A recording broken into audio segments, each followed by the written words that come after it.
throws. Deep left, it is high. It is far. It is gone.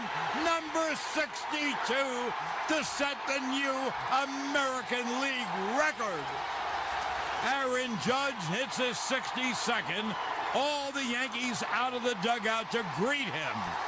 Just think of it. 3 Yankee right fielders.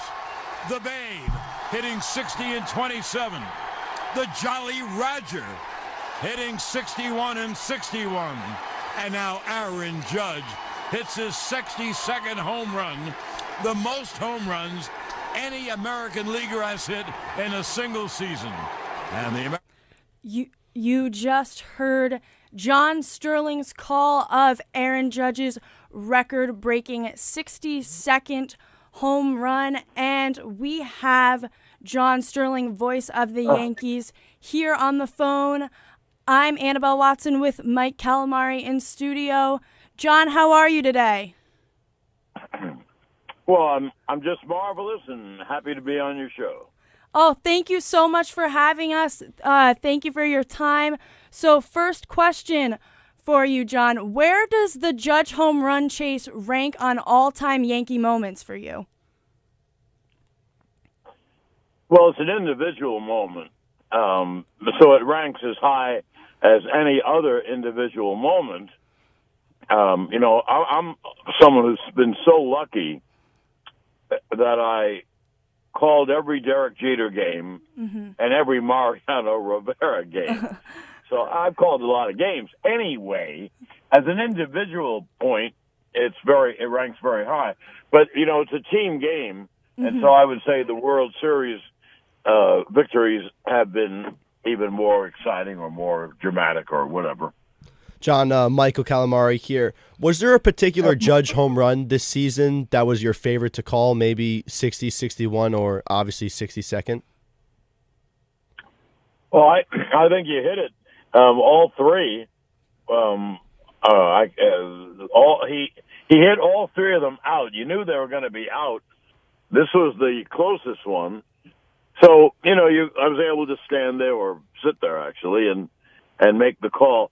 The thing is, he's hit so many home runs, and the year goes on forever that I don't recall all of them, but he's a very exciting player. I'm very fortunate to have Aaron Judge numbers to call. Definitely. And, John, this is probably a question you get a lot, but do you think about your home run calls for each player ahead of time, or is it kind of something you do off the cuff? Well, many of them have been off the top. The first one, Burn Baby Burn, was off the top, and an A-bomb from A-Rod and Robbie Cano, Don't You Know. All those came as I was broadcasting. I did a home run call one for Austin Romine, who's an awfully good guy, and I never had anything for him. And he hit a home run in Detroit in an afternoon game. And as he was rounding between first and second, it hit me. And I said to him, I said to the microphone, Romy, my homie. and later on, when we're flying to where we were flying to, he came to my seat in the back of the plane, and he said, now, they hear it from their wives and girlfriends and family, whatever. And he said, I love the call. So, I thought that was great. But some of them you have to work at a little bit. Definitely. Yeah, those calls are obviously amazing. One, I remember the sun will come out Tanaka. That's obviously a favorite of mine as well. I like that too. I've forgotten it. Yeah, that's one of our favorites out of my friends and I. But another question I have for you, John, a moment that kind of flew under the radar from that Texas series, Garrett Cole passing the Yankees' single-season strikeout record by Ron Guidry. What was it like to have those two record moments in that game, and Garrett Cole to break that long-standing Yankee record as well? Well, that one wasn't very quote-unquote exciting, because he had 248. He had tied Gid's record. So you knew he was going to get the record. This is a guy who strikes out a lot of people. So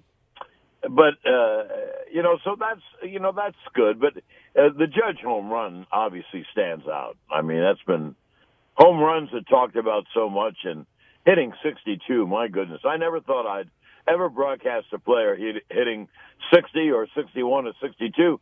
Actually, 60, when he hit the 60, that was a thrill. Then when he hit the 61st, that was a thrill. So, if you're a broadcaster, you have nothing to do with it.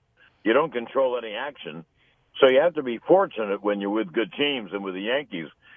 We probably have either been in the playoffs or just missed since 1994. My goodness, that's a long time.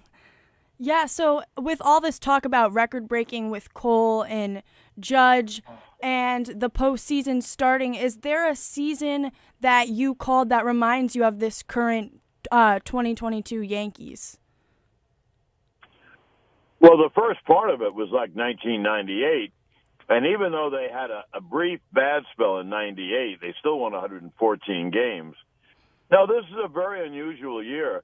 I honestly think that Booney has done the greatest job. He has managed his little tail off on a day-by-day basis. It's been so tough, and yet they've been in first place all year. So that's why I've said on the air, Aaron Judge, it's not basketball where one player controls it. Baseball, look at the Angels. They have two great stars in Trout and Ohtani, and they finish 20 games under 500 every year.